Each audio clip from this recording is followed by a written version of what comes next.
हरिद्वार जो है आपने गए होंगे, शांतिकुंज हरिद्वार। और निश्चित तौर पर कि अगर आप कहीं प्लेन से पहाड़ में जाते हैं तो आपको एक तरह अलग तरह की अनुभूति होती है।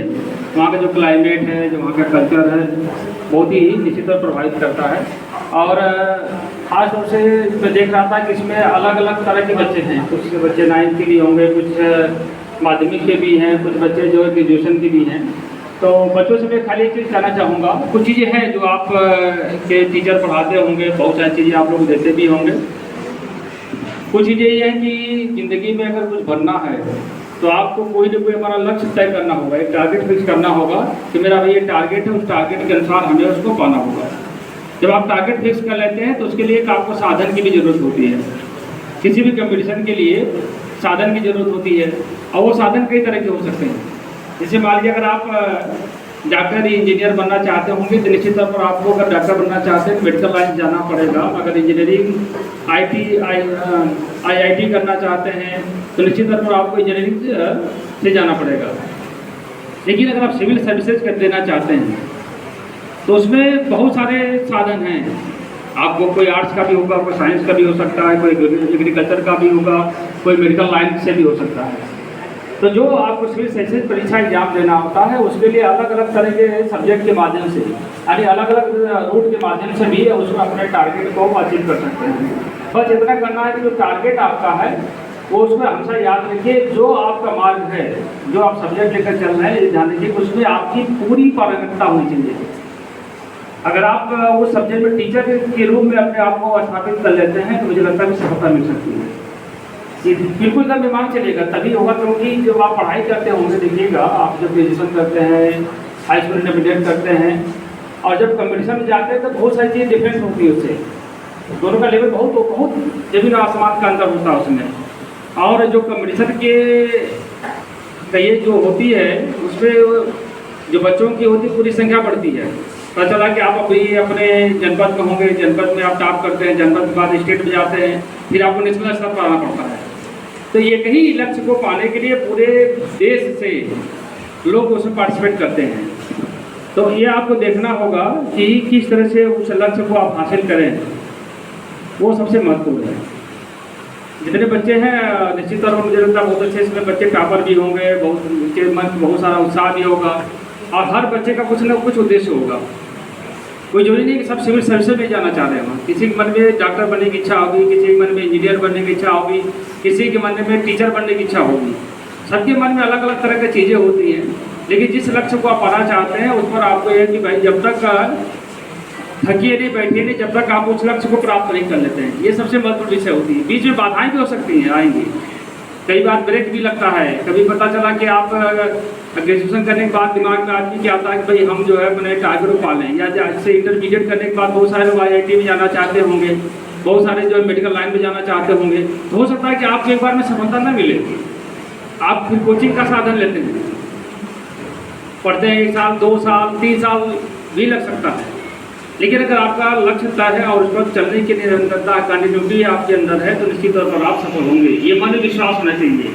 कोई भी लड़ाई जीतने के लिए सबसे बड़ी चीज़ होती है आत्मविश्वास। जब आपके अंदर आत्मविश्वास हो जाएगा तो फिर आपके पास न नींद आएगी और न करने के सुख चैन आदमी खिल जाता है। फिर वो सोचता है कि इस तरह से हम अपने लक्ष्य को प्राप्त कर लें, तब उसको शांति मिलती है। जब ये भाव आदमी के अंदर पैदा हो जाता है तो वो निश्चित तौर पर सफलता को पाता है। आप जैसे मान लीजिए, मैं देख रहा था अभी रिजल्ट आया था, ईबी बोर्ड का आया था, उसमें बहुत बच्चे, कुछ ऐसे बच्चे भी थे जो अपने प्रदेश में भी इनकी रैंकिंग थी, टॉप 10 में भी उनकी रैंकिंग थी, कुछ बच्चे थे जो अपने जनपद में भी उनकी रैंकिंग थी। तो निश्चित तौर पर बच्चों ने अच्छा प्रयास किया होगा। आगे की में इसमें से बच्चे जाते हैं, लेकिन कोई जरूरी नहीं है कि जो बच्चा हाई स्कूल इंटरमीडिएट टॉप करता हो वो कमीशन में भी पास हो जाए। ये भी एक बड़ी विडम्बना है। अब कोई भी इस बात की जरूरी नहीं है कि जो बच्चा हाई स्कूल इंटरमीडिएट केवल पास हुआ हो, अच्छे रिजल्ट नंबरों से पास हुआ हो, वो कमीशन बीट न कर सके, क्योंकि परिवर्तन घोष कभी भी हो सकता है। लेकिन प्रोबेबिलिटी जो है उस बच्चे की ज़्यादा रहती है जो टॉप करता है। प्रोबेबिलिटी तब उसको अपने लक्ष्य में कन्वर्ट होती है जब अपनी वो कंटिन्यूटी बनाए रखता है। अगर कहीं मान लीजिए कंटिन्यूटी को ब्रेक करता है तो कोई जरूरी नहीं है कि वो परीक्षा को बीट कर सके। इसी तरह से जो बच्चा मान लीजिए हाई स्कूल इंटर पे बहुत ये उदाहरण हैं कि औसत रहे हैं, लेकिन उन्होंने कभी अपने लक्ष्य को छोड़ा नहीं, वो लगे रहे उस अपने लक्ष्य पर, तो सफल भी हुए। तो मैं सभी बच्चों से चाहूँगा कि अभी जो बच्चे माध्यमिक में होंगे, हाई स्कूल के एग्जाम दे रहे होंगे, कुछ इंटरमीडिएट के होंगे, कुछ ग्रेजुएशन के हुए होंगे, तो अभी से अगर आपने अपना गोल तय कर लिया है भाई मुझे ज़िंदगी में ये बनना है, ठीक है, और उससे कभी भी विचलित मत होइए। बहुत सारी बाधाएँ आए, कुछ भी आए, ठीक है, बहुत झंझावत भी आ सकते हैं, कई तरह की समस्याएं भी हो सकती हैं, लेकिन आप उसमें चलते रहेंगे, सफलता आपको जरूर मिलेगी, मेरा विश्वास है। हम लोग भी जिस क्षेत्र से आए हैं तो कोई जरूर थोड़ी सी एक बार सफलता मिलती है। आप कभी किसी टॉपर के बारे में पढ़िए, अपवाद छोड़ दीजिए, अपवाद में किसी का भाग्य तकदीर साथ, क्योंकि कई चीज़ें काम कर सकती हैं, कर्मवाद के साथ साथ भाग्यवाद का भी काम सहयोग होता है। अगर आपकी किस्मत अच्छी है, कहते ना अच्छी होगी, तो आप अच्छा कर्म करते हैं तो सफलता आसानी से मिल जाती है। कुछ लोग बहुत ज़्यादा अच्छा मेहनत कर्म करते हैं, कभी कहते हैं उनको भागने के साथ नहीं है तो काम नहीं होता। ये कोई ज़रूरी नहीं है कि अगर आपने अच्छा कर्म किया, अगर आप मान लीजिए सिविल सर्विसेज में नहीं कर पाते हैं कोई किसी वजह से, तो निश्चित तौर पर आप कहीं ना कहीं आपको और जगह जॉब मिल सकती है। ये इंपॉर्टेंट चीज़ है, इस पर ध्यान देने की जरूरत है। और मैं देख रहा था जैसे आप लोग का था कि मिशन सिविल सर्विसेज अकेडमी, आप यहाँ के जो टीचर होंगे निश्चित तौर पर टीचर के जो कोचिंग संस्थान का जो मैंने कभी कोचिंग नहीं कर रही थी, कारण था मुझे लगा कि जितना टाइम मैं कोचिंग में लगा दूंगा तो उतना अच्छा मैं पढ़ने में टाइम लगाऊंगा, आने जाने का समय लगेगा, कोचिंग में टीचर बता क्या बताएंगे, लोग 10 तरह की चीज़ें हैं, तो इसकी आलोचना नहीं कर रहा हूँ। लेकिन मुझे लगता था कि अगर खुद मैं वही चीज़ पढ़ूँ तो मुझे लगता है कि वो ज़्यादा मेरे लिए आसान होगा, ठीक है नहीं। कोचिंग में जाने से तो एक ही फायदा होता है आपको कि टीचर कुछ अगर ट्रिक बता देते हैं आपको अच्छी चीज़ें, कहीं आपको ये चीज़ मान लीजिए क्वेश्चन 10 लाइन में आ रहा हो, उसको हो सकता है 3 लाइन में आपको बताने का तरीका बता दें, जैसे जस्ट फार्मूला, या बहुत टेक्निक्स बताते रहते हैं कि भाई आपको दिमाग में कैलकुलेशन करके उसको हल कर सकते हैं। लेकिन वो टीचर पर करता है, वो टीचर कितना जानकार है, कितना लेबोरियस है, कितना इंटेलिजेंट है, उस पर भी निर्भर करता है। तो ये भी चीज़ें होती हैं कि अगर टीचर अच्छा आपको मिल जाता है, पढ़ाने वाली फैकल्टी अच्छी मिलती है आपको, तो सफलता भी होता है कि आपको थोड़ा आसान हो जाता है कि आप कम मेहनत भी करते हैं तो वो चीज़ें आपको आसानी समझ में आ जाती है। लेकिन एक ध्यान रखिएगा हमेशा कि टीचर एक आपको बेसिक चीज़ दे सकता है, परीक्षा पास करने के लिए आपका खुद का टैलेंट और मेहनत बहुत जरूरी होती है। ये बहुत इंपॉर्टेंट ऐसा नहीं कि आपका टीचर आपको बहुत अच्छा टीचर है, पढ़ाता सभी 200 बच्चे बैठे होंगे, आज कोई जरूरी थोड़ा कि इसको टीचर पढ़ा रहा हो वो सभी बच्चे पास कर जाते हैं। अगर टीचर की ही देर होती, बात बता रहा हूँ, तो सभी बच्चे पास हो जाते हैं, अच्छा हो जाता है। लेकिन ये सही है कि टीचर के प्रयास से 10-20% का इम्प्रूवमेंट जरूर होता है, ये मैं मानता हूँ। लेकिन अगर सेल्फ स्टडी आप करते हैं, सेल्फ मेहनत करते हैं, आपका अपना पढ़ने का एक टाइम फ्रेम है, तो मान चलिएगा कि वो आपका सबसे ज़्यादा अच्छा है। क्योंकि मुझे ऐसा लगता था कि जब मैं बीजू से पहली चूँकि मैं शुरू से काम कर रहा हूँ, मुझे पता कैसे काम किया जाता है, कैसे पढ़ाई की जाती है। कैसी चीज़ होती है कि मान लीजिए अगर आपको कोई चीज़ करनी हो, जिसमें भी हो आप लोग, मान लीजिए बच्चा हाई स्कूल में होगा, हाई स्कूल टॉप करना चाहता होगा, इंटर वाला इंटरमीडिएट टॉप करना चाहता होगा, करना कुछ नहीं, आप एक टाइम बनाओ आप कि आपके पास समय कितना है। मान लीजिए आपके पास स्कूल के बाद की बात कर रहा हूँ कि स्कूल के बाद मान लीजिए आपके पास 6 घंटे मिलते हैं या 5 घंटे आपके पास मिलते हैं कि हमारे पास इतना समय है, और उस समय के अनुसार ही हम जो है आगे काम अपना कर सकते हैं, ठीक है नहीं। तो फिर आपको ये करना पड़ेगा कि टाइम देखें कि आपको किस सब्जेक्ट पर कितना ध्यान देना है। हर सब्जेक्ट पर पूरा ध्यान नहीं दे सकते आप, उस पर मैथ पर आपको ज़्यादा ध्यान देना होगा, फिजिक्स पर ज़्यादा ध्यान देना होगा, केमिस्ट्री पर ज़्यादा ध्यान देना होगा, हिंदी में तो आपको कम ध्यान देना होगा, इंग्लिश में कम ध्यान देना होगा, ठीक है नहीं। ये सब देखना पड़ेगा कि हमें किस सब्जेक्ट में सबसे ज़्यादा ध्यान देना होगा। फिर इसके बाद आपने पूरी पढ़ाई करते हैं, फिर आपको देखना पड़ेगा कि कौन से क्वेश्चन आने की प्रोबेबिलिटी ज़्यादा संभावनाएं किसकी है, फिर सिलेक्टेड होना पड़ता है। पहले क्या हम करते हैं, पूरा थ्योरेटिकल पूरा चीज़ हम पढ़ते हैं, जैसे जैसे कंपटीशन या एग्जाम आता है फिर हम उसके एरिया को कम करते जाते हैं कि भाई ये कम एरिया करते हैं, फिर उसको हम सिलेक्टेड चीज़ों को रखते हैं। आप सिलेक्टेड रखते हैं तो उसमें निश्चित तौर पर बच्चा कोई भी नोट बनाता है, कोई चीज़ बनाता है तो बड़ा अच्छा बनाएगा, फिर उसको जब प्रेजेंट करते हैं तो निश्चित तौर पर आपका अच्छा होगा। और मन में विश्वास होना चाहिए कि परीक्षा आप ही काम करेंगे, ध्यान रखिएगा। क्लास में से हम पढ़ते हैं हम सोचते हैं भाई चलो ठीक है 5 सब्जेक्ट है, हम 1 नंबर से आगे चलेंगे, अगर किसी को 90 नंबर मिलता तो हमको 91 मिलेगा, तो 5 सब्जेक्ट में आपको 5 नंबर ज़्यादा मिलेगा, आप टॉप कर जाएंगे। ये भाव हमेशा रहना चाहिए, अगर ये भाव नहीं रहेगा तो कभी भी परीक्षा आप टॉप नहीं कर सकते। इसी तरह से कंपटीशन में का ये तो चूंकि आपका मान लीजिए हाई स्कूल इंटरमीडिएट का एक दायरा है कि आपको इतने कोर्स का फिक्स है कि आपको इतने कोर्स पढ़ना होता है, लेकिन कंपटीशन में तो कोई उसका आइडिया नहीं होता है। ठीक है कि आपको मान लीजिए मैथ पढ़ना है, फिजिक्स का क्वेश्चन आ सकता है, जीएस का आपको क्वेश्चन आएगा, तो बहुत सारी इसकी एरिया होती है। फिर भी आपको उस हिसाब से देखना पड़ेगा कि हम जब कंपटीशन की बात करते हैं, देखते हैं कि 10 साल के क्वेश्चन उठाते हैं, भाई देखिए कि जो प्रश्न पूछने की टेंडेंसी का क्या है, कहाँ से बहुत सारे क्वेश्चन उठ रहे हैं, ठीक है नहीं। जब उनको आप पढ़ते हैं तो फिर आपके दिमाग में आता है कि इस तरह के क्वेश्चन को कैसे किया जाता है। जब कंपटीशन में देते हैं तो आप देखते होंगे कि जरूर कि वहाँ पर टाइम फ्रेम भी होता है कि आप किसी चीज़ को 150 शब्दों में लिखिए, 200 शब्दों में लिखिए, 300 शब्दों में लिखिए। आप कम शब्दों में आपको लिखना, सभी बच्चे लिख रहे हैं, पता चला कि हजारों बच्चे एक ही पेपर को हल कर रहे होंगे, उसमें से सबसे अच्छा नंबर किसको मिले ये दिमाग लगाना पड़ता है। तभी तो परीक्षा में आप टॉप करेंगे। पता 10 पद है, 10 पद के लिए पता चला कि आपको के लिए 50,000 लोगों ने अप्लाई कर दिया, तब अब सबसे बेस्ट 10 वो बच्चे होंगे जिन्होंने बहुत अच्छी अपने प्रेजेंट किया होगा, क्योंकि जानकारी होना अलग विषय है, प्रेजेंट करना अलग विषय, दोनों बड़ा अंतर होता है। हो सकता है कि आपके नॉलेज बहुत ज़्यादा हुआ, टीचर को और स्टूडेंट को बैठा दिया जाए किसी चीज़ों में, तो कोई गारंटी नहीं कि टीचर परीक्षा पास कर ले, आपने दूसरे आप ना टॉप कर सको। कभी देख लीजिएगा कि हो सकता टीचर आपसे कभी कम भी हो सकता है, केवल मैथ छोड़ करके। मैथ एक ऐसी सब्जेक्ट है इसमें गारंटी हो सकती है कि टीचर 100 कर ले, आप 100 कर ले जाओगे।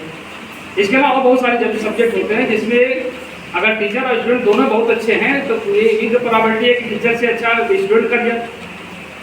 आज जब जिस दिन स्टूडेंट टीचर से अच्छा करने की कोशिश कर लेगा, वो दिन वो अपने कंपटीशन में सफल हो जाएगा। ये बिल्कुल रखे चलिएगा दिमाग में कि आप कभी भी जो टीचर, जो बच्चे अच्छे हो टॉपर से कभी पूछिएगा, हमेशा बताता है कि टीचर और स्टूडेंट कोई अंतर नहीं है, ठीक है।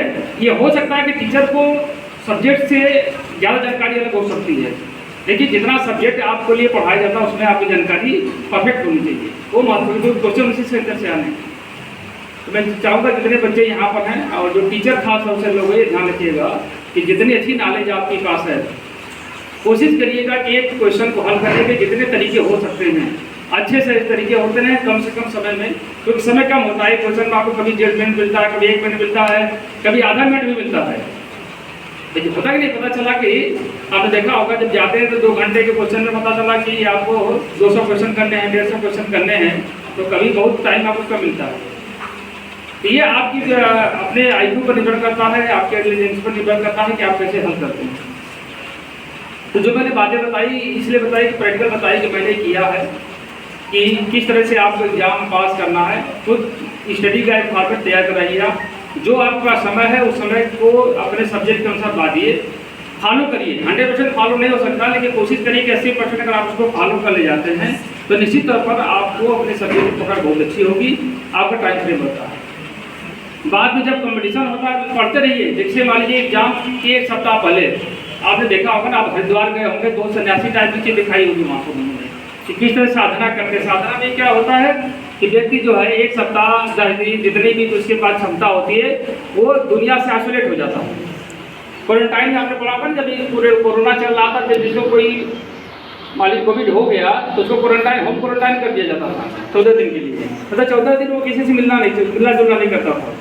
तो उसी तरह से स्टूडेंट को भी आइसोलेशन में जाना पड़ेगा और होम क्वारंटाइन होना पड़ता है। वो उस समय ना तो कोई मोबाइल का यूज़ करता है, ना व्हाट्सअप देखता है, ना न्यूज़ देखता, कुछ नहीं। क्योंकि जैसे जैसे आप कंसंट्रेशन करते हैं आप दुनिया से बाहर करते जाएंगे, आप सेल्फ सेंटर होते जाएंगे, तो जितना चीज़ आप पढ़ेंगे भूलेगा ही नहीं कभी। आप अनुभव करिए कि आप 1 सप्ताह करिएगा, जिससे जब एग्जाम आपका आए, चाहे इसमें जो खास तौर से जो हाई स्कूल इंटरमीडिएट के बच्चे हैं, आप देखिएगा जब आपका एग्जाम आए 1 सप्ताह पहले किसी से मिलना छोड़ दो तुम लोग, ठीक। आप सिर्फ अपने सब्जेक्ट पढ़िएगा, 1 सप्ताह पूरा लगाइए, फिर आपको लगेगा कि उस विषय का मास्टर हो गए हो, कि जो आप सब्जेक्ट लिखेंगे निश्चित तौर पर आपको सफलता मिलेगी। ये चीज़ें हैं। बाद में जब आप अपना IAS BCS का एग्जाम देंगे निश्चित तौर पर उसका क्षेत्र बड़ा होगा। कोचिंग का बहुत बड़ा योगदान होता है, इसमें मना नहीं करते हैं, लेकिन कोचिंग के भरोसे ही मत रहिए कि कोचिंग ही आपको सफलता दिला देगी। बच्चे का टैलेंट सफलता दिलाता है। ये भी हमेशा दिमाग में रखिए कि सेल्फ कहते हैं आत्मनिर्भर भव। आप अगर आप खुद अपना प्रकाश करने का प्रयास करेंगे तभी आपको दुनिया पहचानेंगे और तभी आप सफलता होंगे। आप दूसरे के सहारे से कभी आप सफल होंगे ये संभव नहीं है। दूसरा केवल आपको एक प्रेरक के तौर पर काम करता है। ये दवा होती है ना, आदमी कोई बीमार होता है, दवा दे तो ठीक हो जाएगा। कुछ ऐसी बीमारियां होती बिना दवा के भी 3 दिन में बुखार जुकाम होता ठीक हो जाता है। तो मेरे सभी जो यहाँ के फैकल्टी के लोग हैं और जितने प्यारे बच्चे हैं, क्योंकि बच्चों के भविष्य कहते हैं कि जो हमारा भविष्य, देश का भविष्य वो बच्चों के हाथों में है। और सबसे अच्छी चीज़ ये है यहाँ पर, जैसे मैं देख रहा था कि आप लोग गायत्री परिवार से अगर जुड़े हुए हैं, तो सबसे बड़ी चीज़ दुनिया की होती है संस्कार। अगर आपके अंदर संस्कार हैं तो देश के अच्छे नागरिक बनेंगे। नहीं तो आपने देखा होगा टैलेंट जो सबके अंदर होता है, जो आतंकवादी होता है या खुराफाती व्यक्ति होता है, उसके अंदर टैलेंट बहुत ज़्यादा होता है, तभी तो कितना ज़्यादा खुराफात कर लेता है। उसके आप कभी पढ़िएगा वो कितना वो चोरी करने के लिए, लूट करने के लिए या बहुत सारे गलत करने के लिए कितने तरीके ईजाद करता है। वही ईजाद करता है जिसका आज तेज होगा।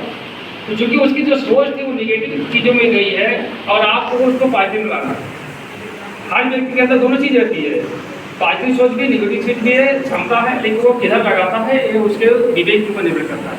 इसलिए कहा गया है कि विवेकी होना बहुत ज़रूरी है। तो सभी बच्चों से मेरा यही रहेगा कि आज मैं यहाँ पर आया, मेरे मन में ज़्यादा आइडिया नहीं थी आप लोगों से बात करने का। पता चला कि देख रहा था मिशन सिविल सर्विसेज एकेडमी है, फिर आप लोग हरिद्वार भी हो आए, सब कुछ कर लिए हैं आप लोग।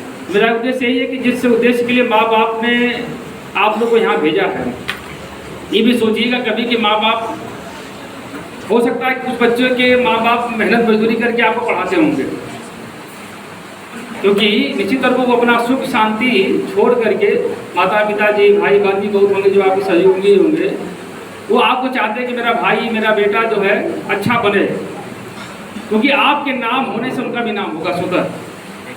एकेडमी के लोग भी टीचर भी चाहता है ना, टीचर का नाम टीचर थोड़ा होता है, टीचर का नाम स्टूडेंट की सफलता से होता है।